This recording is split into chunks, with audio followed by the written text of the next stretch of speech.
To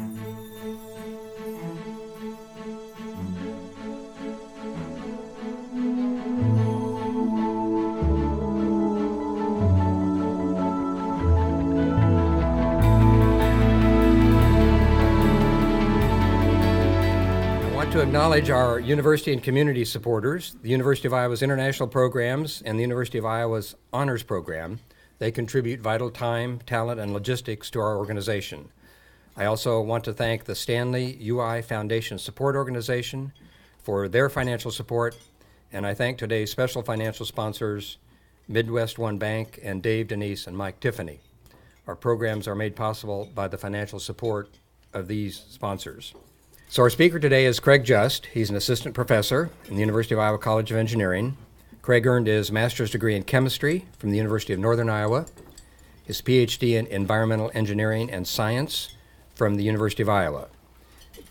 Currently, Craig serves in the Department of Civil and Environmental Engineering and is an assistant research engineer at IIHR Hydroscience and Engineering. Dr. Just teaches design for the developing world, an interdisciplinary course targeted toward upper-class students interested in advancing sustainable development in resource-poor countries. Dr. Just was awarded the University of Iowa President and Provost Award for Teaching Excellence in 2008 for creative utilization of service learning and for engaged scholarship through teaching. He is a faculty advisor for the University of Iowa Engineers Without Borders, USA Student Chapter, and for Bridges to Prosperity Student Chapter. Please join me in welcoming Craig Just.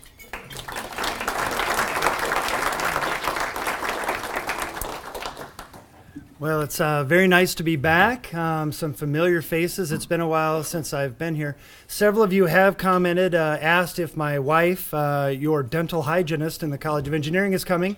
No, she's working, but she does say hello if you happen to be one of her patients.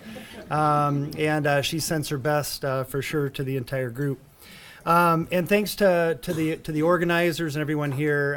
It's always a pleasure to come and address the group. And thanks to all of you for coming on such a nice day. Hopefully the food treats you well as you journey on. As has been mentioned, my name's Craig. I've been here in Iowa City for about 23 years. I came here in 1993, but I'm a born and bred Iowan, and so I was born on the left-hand side of the state there in Sac City, Iowa, and I went to elementary school in Lakeview, Iowa. Moved to Eagle Grove in third grade and met my darling wife, who some of you know as your dental hygienist, Tracy, and we're high school sweethearts, and we got married shortly after leaving high school there. I went to school in Ames for a year at Iowa State. I was a Cyclone for a year. Then ended up moving to the University of Northern Iowa and got 2 degrees in chemistry. I thought I wanted to be a math teacher, but somehow found my way to chemistry. And then after a little while living there, I got my job here in 1993. In fact, I couldn't drive here directly on I-380 because the bridge was closed due to the 93 flood, the historic flood that we'd never see again. And sure enough, we saw it again not too many years later. But found my way to Iowa City as the lab director for our environmental engineering and science program. Many of you know Jerry Schnorr. I know he's a friend of the Iowa City Foreign Relations Council. I know he presented on the Nicaraguan Canal that's being proposed to be built too. I know he was here in the fall, and I got my Ph.D. With Jerry. So good stuff all around.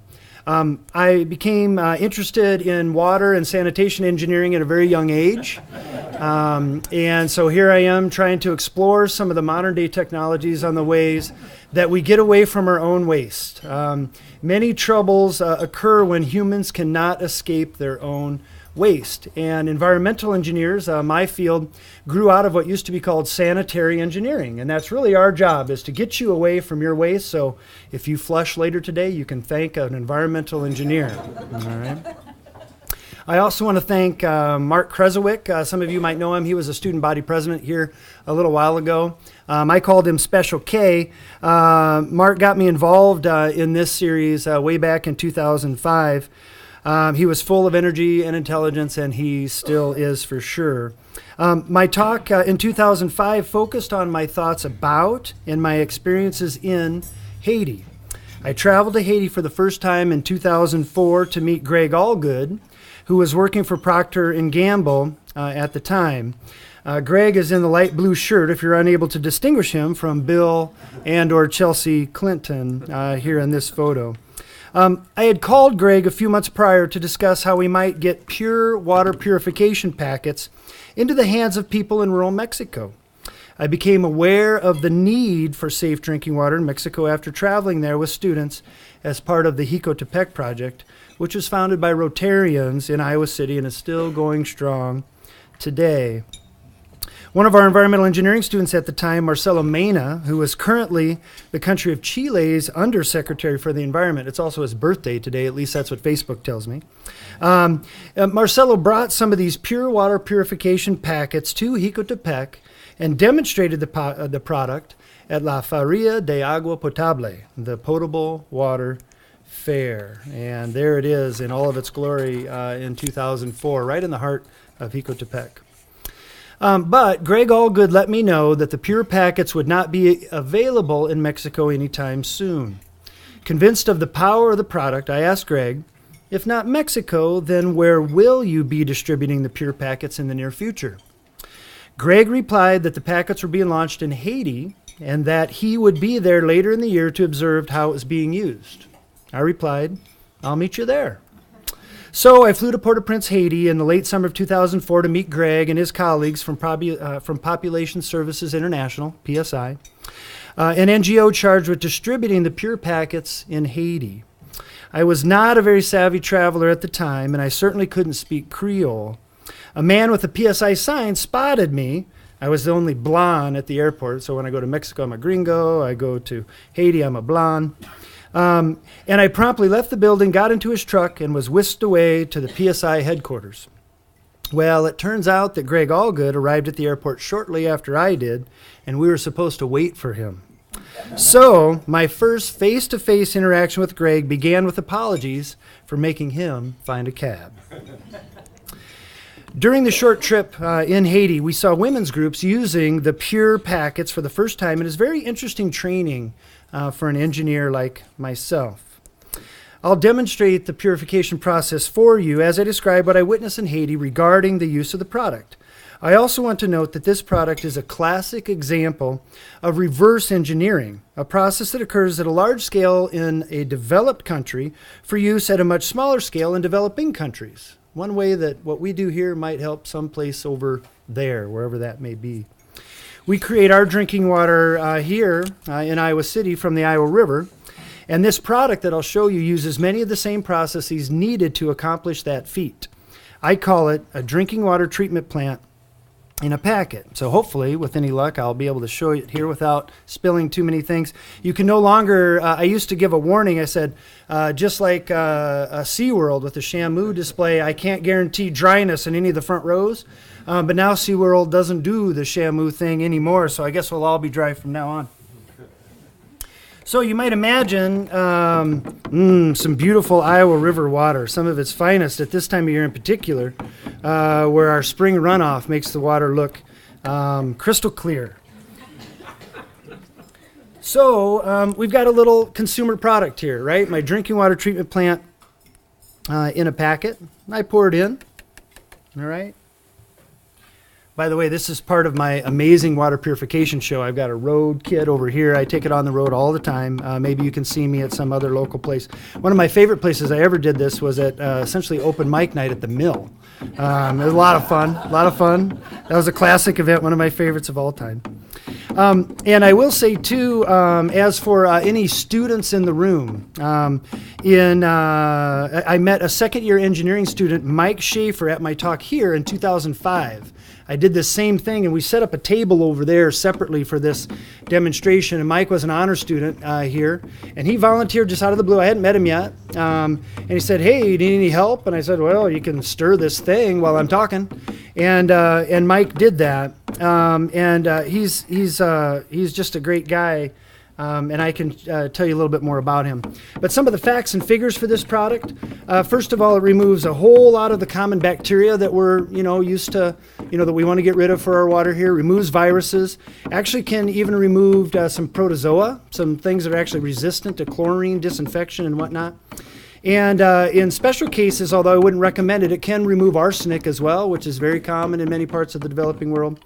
And it's a very fascinating product, and I demo this every year in all my classes. I'm teaching junior level environmental engineers right now on how to treat Iowa River water and turning it into drinking water. So it's a very a common approach. The other thing I'll say about this too is that many aid organizations have used this product in many, many, many situations since 2004 when it first launched.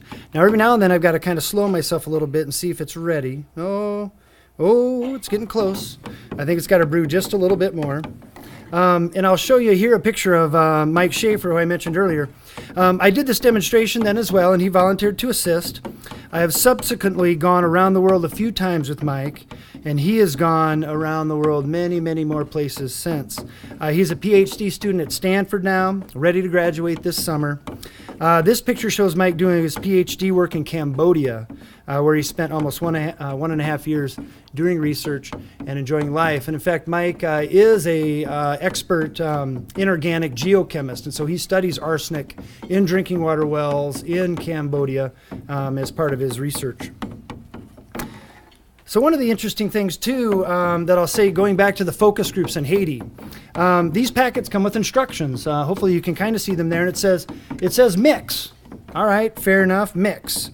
It says mix 10 liters.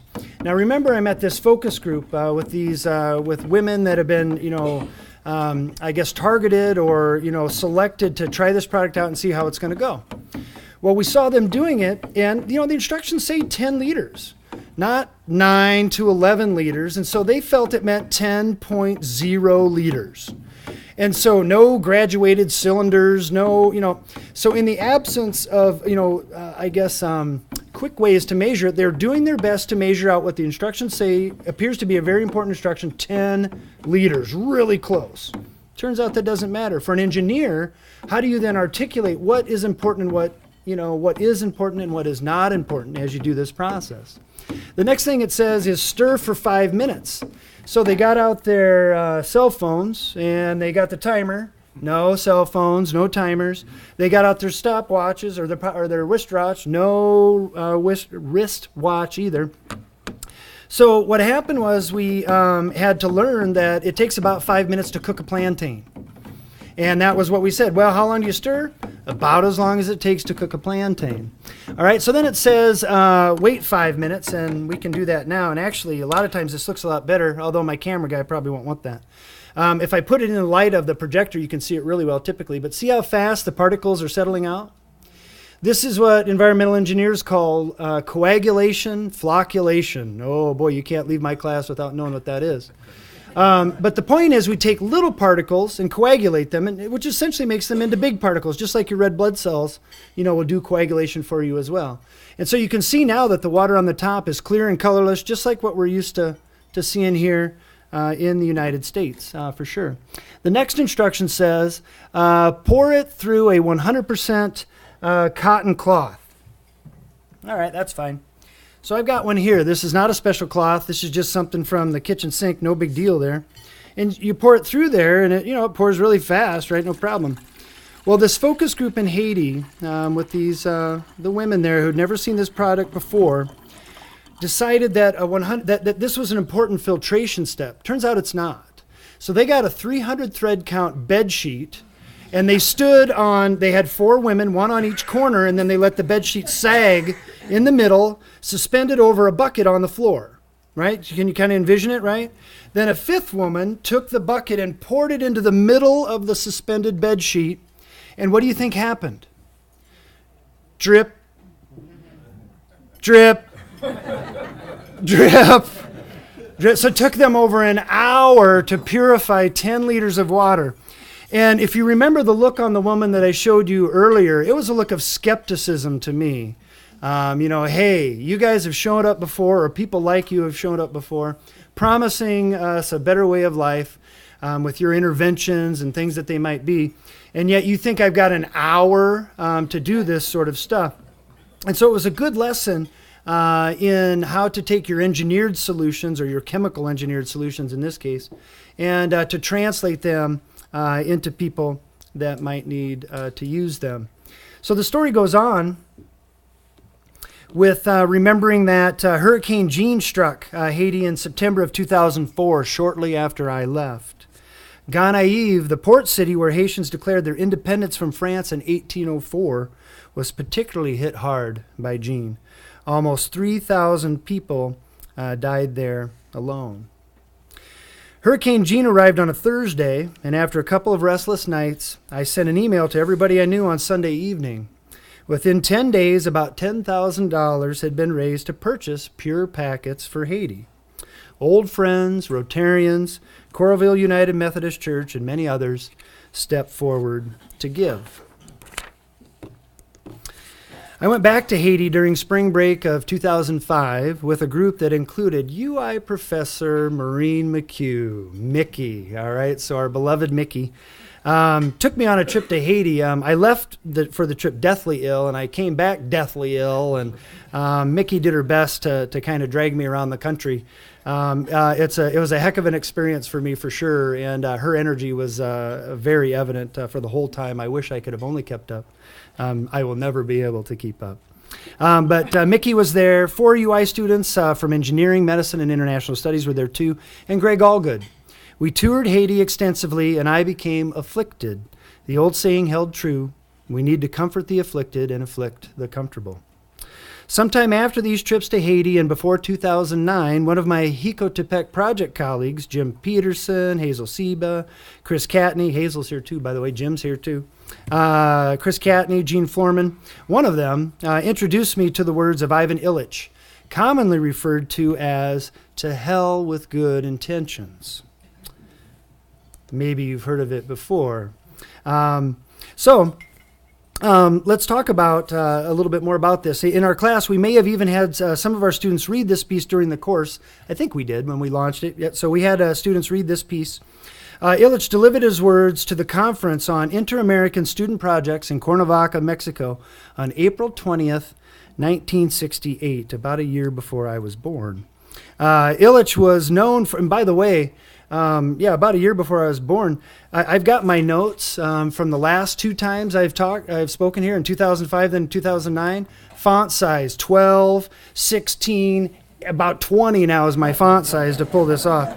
So my age is showing. I've got my folder with the other talks too. Anyway, on April 20th, 1968, Ilitch was known for his biting, sarcastic style, and his address reportedly spoke to the dangerous paternalism inherent to international service missions and perhaps analogously international service learning.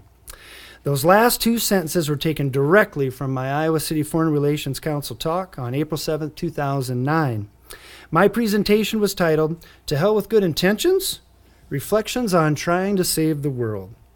I put Ilitch's title in the form of a question, as if somehow to challenge him in the snarky words he delivered to those do-gooder students that had just arrived in Mexico in 1968.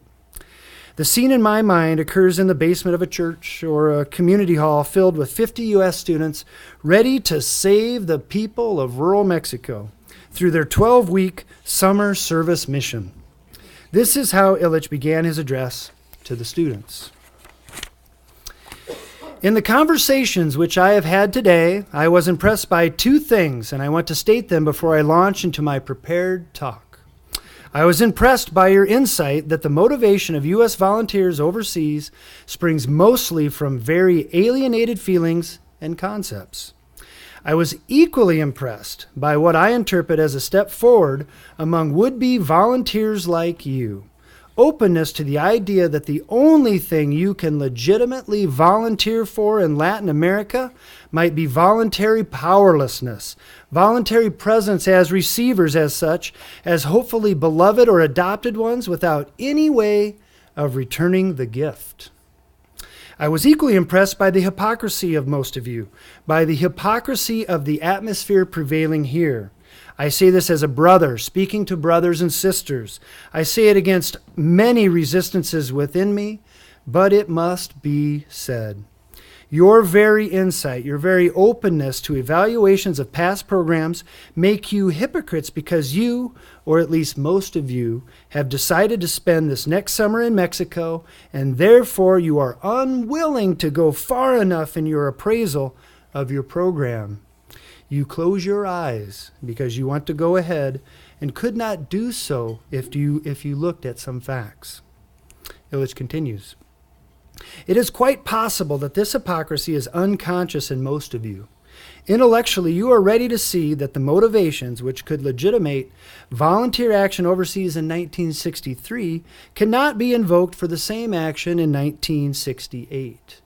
Mission vacations among poor Mexicans were the thing to do for well-off U.S. students earlier in this decade. Sentimental concern for newly discovered poverty south of the border, combined with total blindness to much worse poverty at home, justified such benevolent excursions. Intellectual insight into the difficulties of fruitful volunteer action had not sobered the spirit of Peace Corps, papal, and self-styled volunteers. Today, the existence of organizations like yours is offensive to Mexico. I wanted to make this statement in order to explain why I feel sick about it all, and in order to make you aware that good intentions have not much to do with what we are discussing here. To hell with good intentions. This is a theological statement. You will not help anybody by your good intentions. The title of my talk today is Rural Water Sustainability, Good Intentions Revisited. Since delivering my Ilitch-inspired address to the Iowa City Foreign Relations Council in 2009, I have continued to partner with communities in developing countries, mostly in Ghana, and Ilitch's sentiments continue to shape my actions. Before I move away from Ilitch to tell you more about my experiences in Ghana, I want to use his words to foreshadow the last part of my talk, where I will parallel some issues faced by communities in developing countries to those increasingly faced by rural communities in developed countries like the United States. Ilitch's words again. Mission vacations among poor Mexicans were the thing to do for well-off U.S. students earlier in this decade.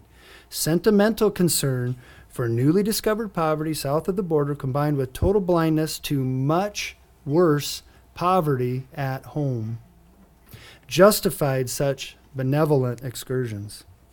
Much worse poverty at home, here in the U.S. I'm not suggesting that poverty in the U.S. today is much worse than in some other parts of the world where I've traveled, but I am suggesting that we should learn from our experiences abroad, and we should tackle problems there and here, particularly in the context of sustainable development of basic water resources for drinking and sanitation. This image welcomes you to Ghana in one of the native languages, Twi. Any Twi speakers here? I know we've had some folks with Ghanaian roots in this group in the past. Okay, no Twi speakers. Well, anyway, Akwaba, welcome. Shown here from left to right in this picture from 2010 are chemical engineering student Nate Rourke, third-year medical student Sarah Rourke, self-help international staff Benjamin Kusi, the favorite or Bruni, or white tourist in the group, that's me, international studies student Kaylee Fireisel, and civil engineering student Thomas Bang. This image shows Thomas Bang hanging out in Cabriti, Ghana with his newfound friend. Here Thomas Bang and Mike Schaefer meet a new friend as well. If you want to build a shelter in Cabriti, you dig a hole, add water, and construct. Very efficient. This woman is caring for her family in an open-air kitchen. You can see the smoke from the three-stone fire in the background. The large blue barrel contains water, either captured rainwater or water from a nearby hand pump well. The water from the well is fetched using the yellow container that originally contained cooking oil. The large steel bowl is used to store water in a more convenient way for daily use. This woman put mothballs, naphthalene, in her stored water thinking that it was a good disinfectant. It's not a good way to go. And the horrible taste was her evidence of success. A lot of community activity centers around fetching water, which is typically the work of women and girls. Here's another view of that as well. And then I've got another close-up here of the steel bowls that are holding and slightly protecting the water to be used for the day. And actually, those shells in there, those are kind of like coconut shells from a tree. They're that are used, cut in half, and used for this sort of purpose. Urination and defecation is mostly done in the brush in shallow dug pits with a couple of wooden planks used for squatting over the hole. Near the school in Cabrini, there is a stand-up urinal shown on the right that provides some privacy. This urinal drains to ground immediately behind the structure. To the left is a VIP latrine, which stands for Ventilated Improved Pit Latrine, and not for very important people. Here, in the summer of 2014, our students are working with the people of Cabrini to design and construct a solar-powered groundwater pumping system. Fast forward at least 2 weeks, and you can see the finished product with a small spigot circled in red protruding from the side. Can you see it there? Great. And then here is the grand opening, and we have our customers there for the first day, filling up their buckets and seeing what they can get for their water resources there. So I want to make a few observations about Cabrini, Ghana, just in big, broad strokes. Ironically, cell phones work great there. Even this one would work great there if I could take the chip out and put in a little chip, that matches up with the country's cellular system. And in fact, my laptop with cellular internet works great there too. I can take my laptop to the village I just showed you, plug in a little computer stick in the side that's a cell modem, a cellular modem, and I can go shopping on Amazon.com like nobody's business. This is a place that doesn't have electricity, a place that doesn't have really very many running water resources, no flush toilets, but yet the cellular technology is pervasive. And that's happening almost everywhere you go in the world. And it's an example of a leapfrogging, right? A leapfrogging technology. No one will ever go to Cabrini, Ghana, or Ghana in general in the rural areas where there is now currently no landlines, no land phone lines, and put them in. Why would you, right? You leaped right over top of that particular generation of technology. And now here in the United States, right? Developed country parallels. In the United States, many of us are dropping our landlines. I still got my classic landline with the old corded phone for emergencies, right? I always worry my cell phone just is not going to be charged when I'm stuck at my house or whatever. So I've still got that, but my kids really kind of laugh and chuckle at the designer phone I've got there too. But you can see, again, the point I'm making is this developed country technology interplay, right? And what I'll say is, here in the U.S., we are not resistant to break the line on our phones. We seem to be quite, ready to go. Maybe not everybody, right? I don't know about everybody in this room or not, but we seem to be pretty ready to make that change. Let's move on. The water system that we installed runs on solar power. There is no utility-provided electricity in Cabrini, obviously starkly different from what we have here. There are no flushing toilets in Cabrini, and larger cities in Ghana do not yet have adequate centralized wastewater treatment capacity. All right, so there's some things there. Now let's look at, unbelievably broad strokes, rural America. And what I many times refer to, it seems like increasingly rural America, especially here in the Midwest, where the population's going down, decreasing in these, not stable. It was rural before. Now it's, to me, even more rural, meaning less people per square mile. But cell phones still work great. You can go pretty much anywhere you want in Iowa, unless you get up by Decorah, where there's the bluffs and things like that, and you can still get cell phone. And cellular internet works real great here too. Big check. All right, we both parts of the world have that, developing and developed. Centralized rural drinking water treatment is available, and so you've seen many of the rural cooperatives where there's a water tower out in the counties in rural Iowa, and that is piped water, centralized treated water that gets piped to homes in rural Iowa. But many homes have water that is undertreated. Again, in the Iowa context, if you're a private homeowner, you got your own private well, and you've drilled that well just to maybe 30 feet tops, you're pulling essentially surface connected groundwater. Well, in Iowa, we put a few things on the land when we grow stuff. Many of those things end up in your shallow groundwater, and then you end up pumping that up into your home. And that's a great case where you have then undertreated drinking water. How can that be?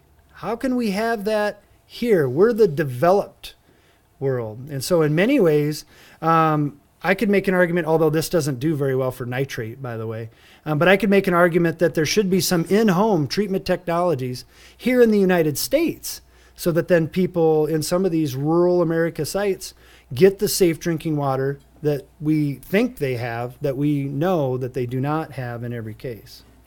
Thank goodness flushing toilets remain the norm. That's nice. But many rural communities have declining centralized wastewater treatment capacity. So we kind of had a heyday. I don't know where it would have been, probably about the time I was born, somewhere in the 70s. I don't know where the peak might have been. Post, World War II, kind of industrial baby booming and everything that went there. A lot of these rural areas got built out. People built homes. They had piped, plumbing systems. And those plumbing systems then delivered your wastewater to some sort of treatment. A lot of lagoons. You guys see all the lagoons, particularly on Interstate 80. You can see them as you're driving along, but they're in small towns all around Iowa. And that was just the way we did it. Piped it to a lagoon, and that worked out great. Well, now as some of these towns have decreasing populations, and as that infrastructure starts to age, the capacity to replenish it, to rebuild it, has gone way down.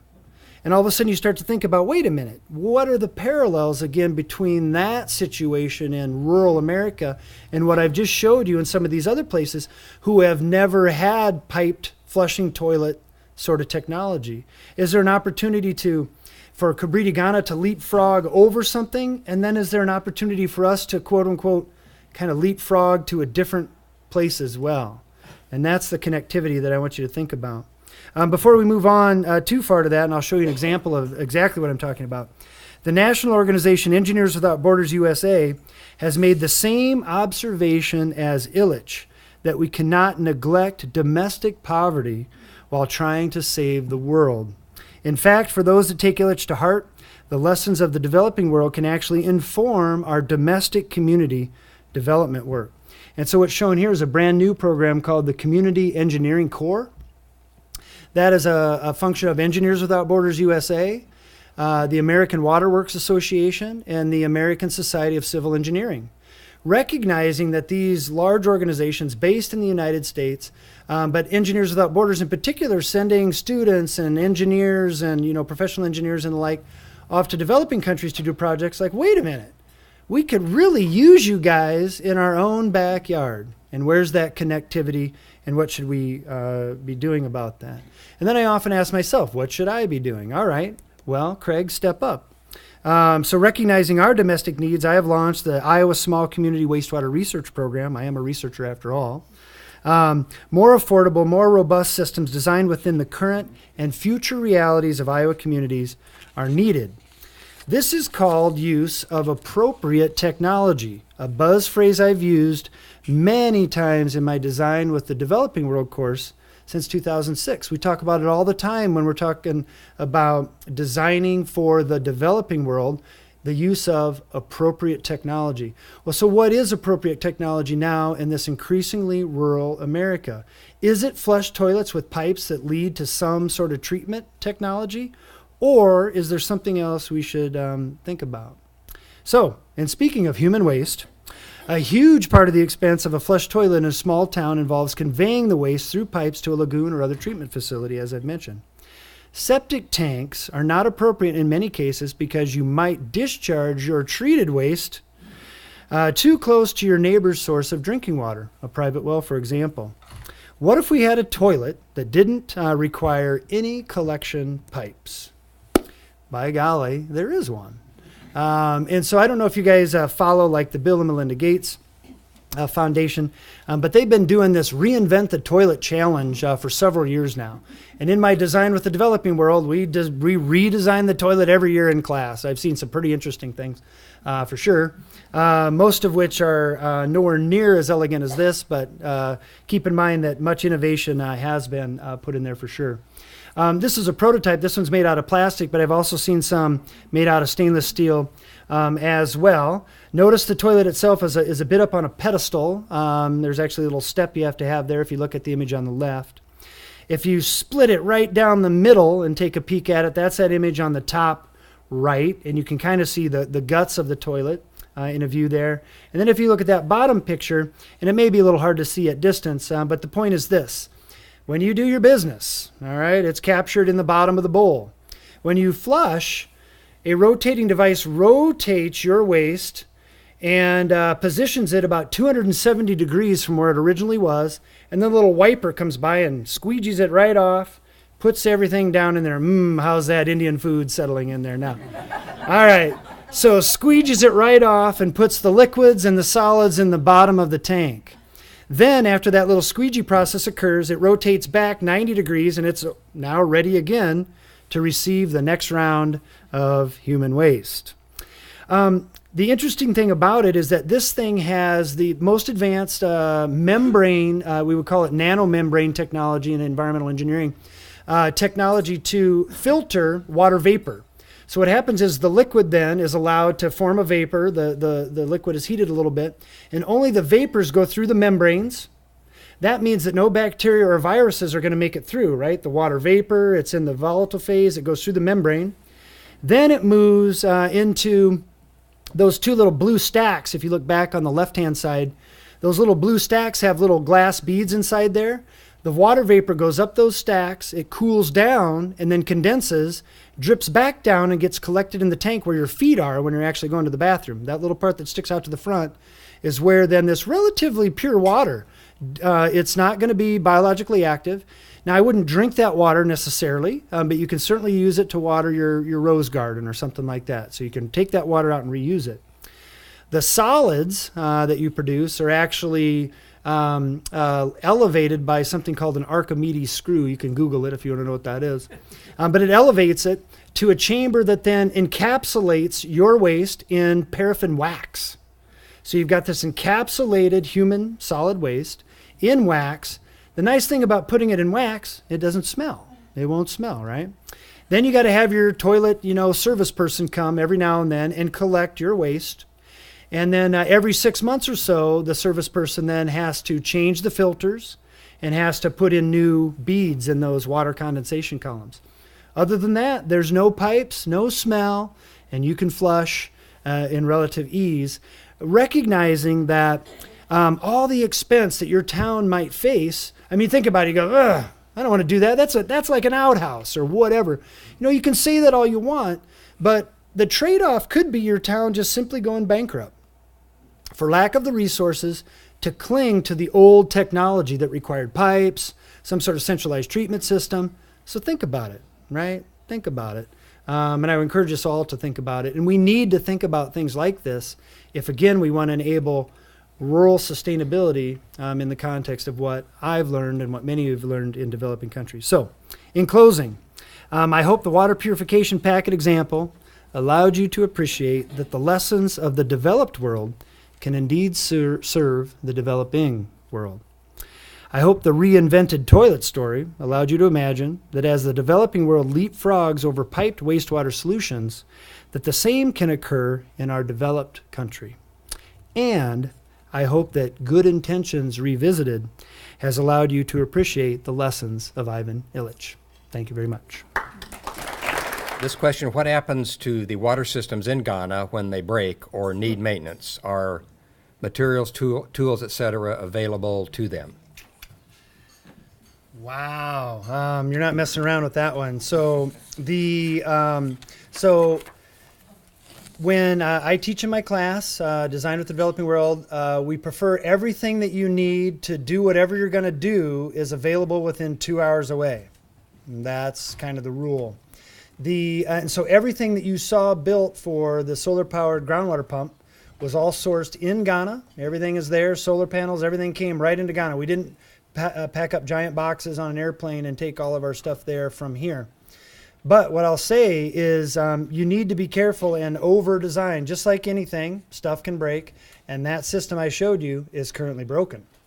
And so actually the component that converts solar power and then kind of distributes it to the batteries or the pump as needed. That thing's called a charge controller, and they're notoriously, they're finicky. And so in an attempt to save some money and try to be frugal with our approach, right? We don't want it to be too expensive. We purchased for that particular component. So but to answer the question, yes, there's a water and sanitation board in Cobriti, Ghana, also in the larger city of Edra there, and they do have people that can buy a new one and replace it, but we'll see how long that takes. Things in developing countries take many times much longer than it would take here. But in general, yes, people can fix it.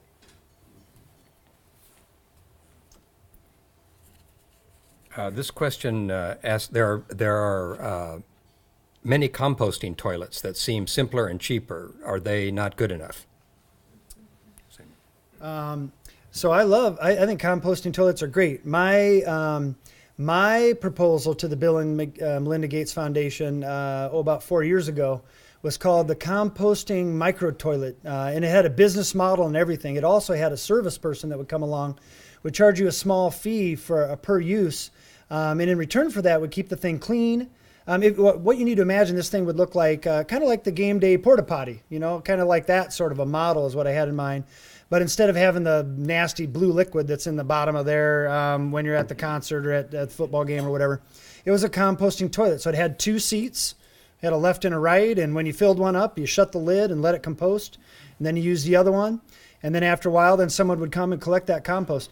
Evidently, it wasn't sexy enough for Bill and Melinda Gates. They didn't fund my project. I think the main reason why is because I was also trying to reuse the urine. We actually collected urine separately. We treated it, and then we actually had a spigot outside where the treated urine could be used to wash your hands. And maybe I was before my time, I think, to actually propose that. But I like composting toilets, but we've also seen, the one thing I do want to articulate is that, and it's the tragedy of the commons, speaking of that game day porta potty, a resource held in common with no ownership ultimately gets trashed. And so, boy, you certainly want to use that game day porta potty on the way to the game, but on the way back from the game, maybe not so much. And the same thing goes for composting toilets or any kind of other toilets. If there's not some sort of ownership, these resources get trashed. And so I've seen many cases where composting toilets have things thrown in there that are then toxic to the organisms required for the composting to occur. The process stops, and then you just end up having a trash heap that smells. And so, not that this toilet here, the one I'm proposing here, the Cranfield toilet, will solve all that, but it does make it a little bit more difficult to throw large objects in there that are going to kind of mess up the process. I got a couple of questions on costs and how much do the water purification packets cost, and what is the cost of the Cranfield toilet? One I know and one I don't know. So the pure packets cost, I think you can buy them at Walmart, by the way, if you want to go camping or hiking and you want to use them yourself. If you do buy them, then 10% of the proceeds end up getting donated to a developing country that might have some water issues. So that's an interesting program that's evolved over the years I've been active with the product. But when I was using it in Haiti, it was about 7 goods, which was a dime back then. I have no idea what Haitian currency is at these days. But if it is about a dime, that's within a reasonable purchase price for a lot of families in developing countries. The other thing I should note is that I've only purified maybe, 1.5 liters of water. One of those packets can purify 10 liters of water, more than I've shown you here. And so one of those packets will take you quite a ways for a family of 4. It might get you a couple days of drinking water. You don't use it for bathing and cooking. It's really just for drinking. And so that's a reasonable thing to do. The other nice thing about that product too, there's no upfront capital cost. You just literally buy it along with the other consumer goods that you might otherwise buy. The Cranfield toilet is still actively part of the Bill and Melinda Gates Foundation funding cycle. They got $1 million to pilot that product, and so it's not commercially available, and there's no price that I'm aware of. It's not going to be totally cheap, that's for sure. But hopefully, with the appropriate business model, it's something that someone could purchase and then get it paid off over time. But it might be where, a savvy business person in town owns that toilet. puts a privacy shelter around it and then charges per use to keep it going.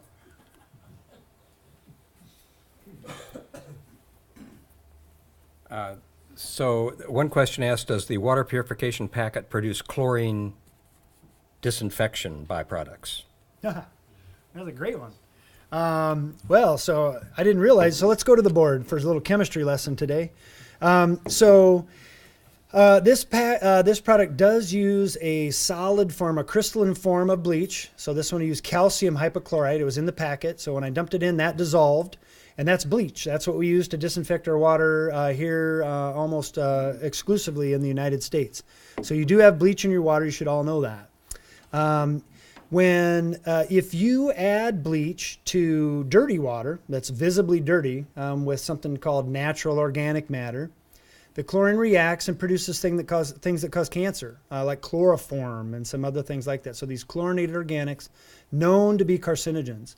And so in our drinking water treatment plants, we're heavily regulated against producing those disinfection byproducts. So whoever asked that question, that's a pretty savvy question.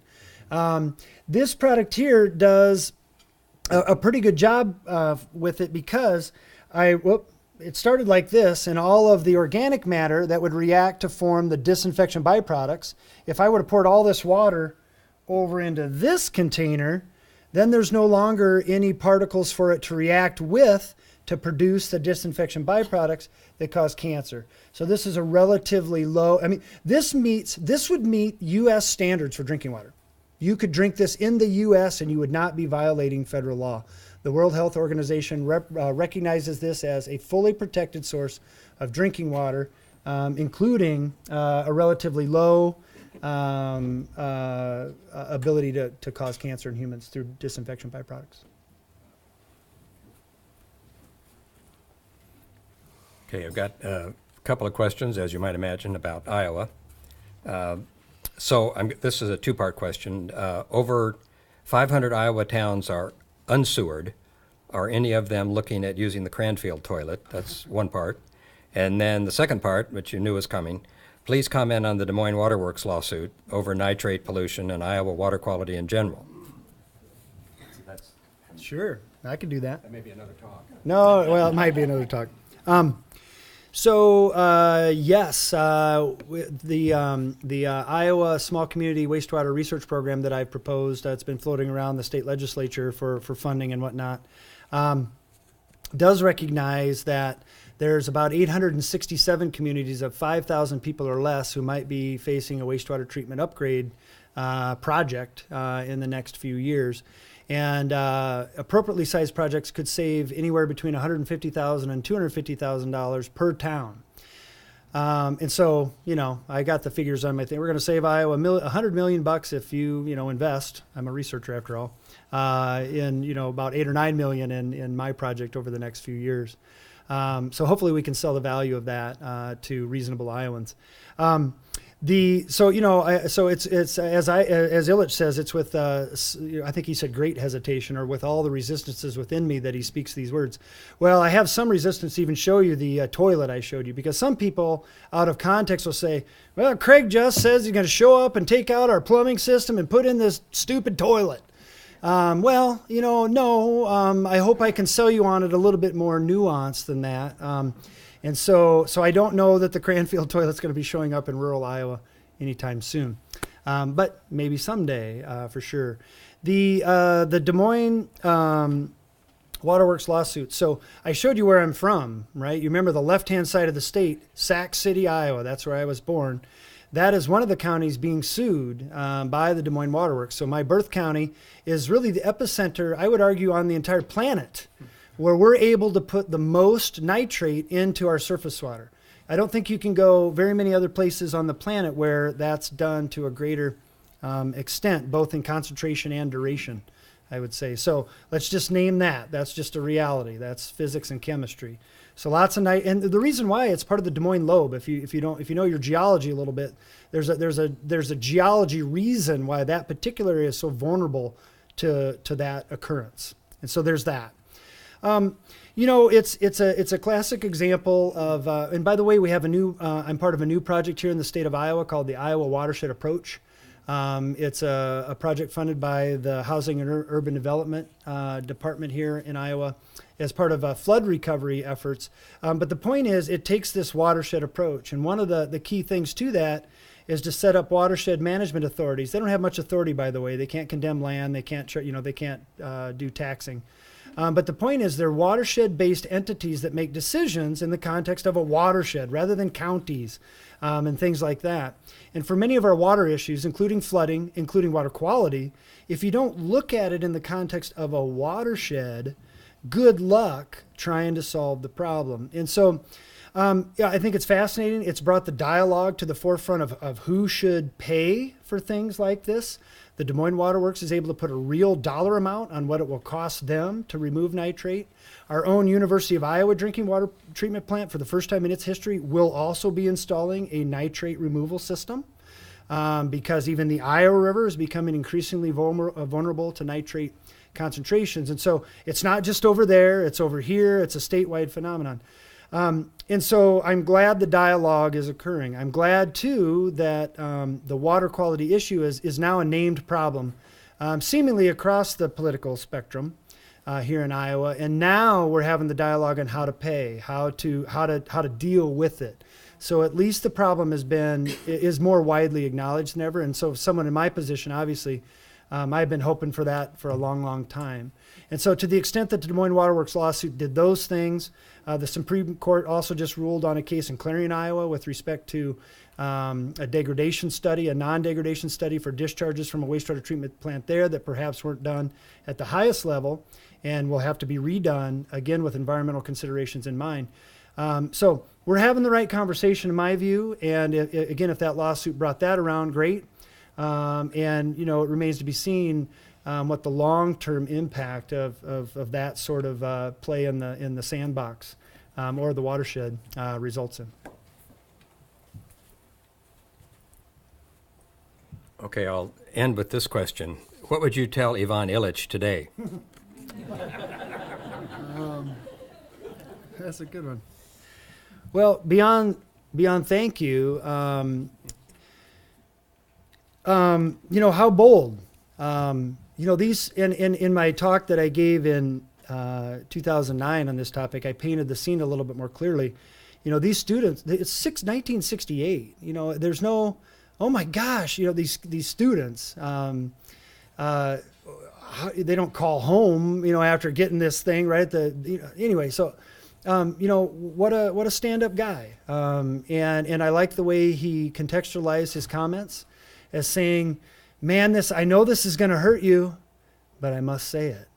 And it seems like we need a little bit more of that, right? Truth spoken in love. I hope that's kind of what he got across. And, I think if we all did that a little bit more, we'd be living out Ilitch's legacy pretty well.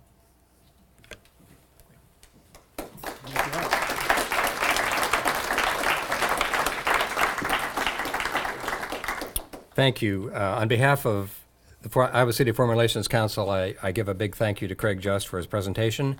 I want to also thank our sponsors, the University of Iowa's International Programs, the University of Iowa's Honors Program, and the Stanley UI Foundation Support Organization for their support.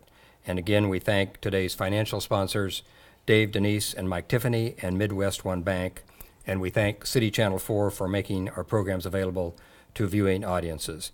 And Craig, as a small token of our appreciation and to add to your collection, we present you with the coveted Iowa City Foreign Relations Council mug. Hopefully.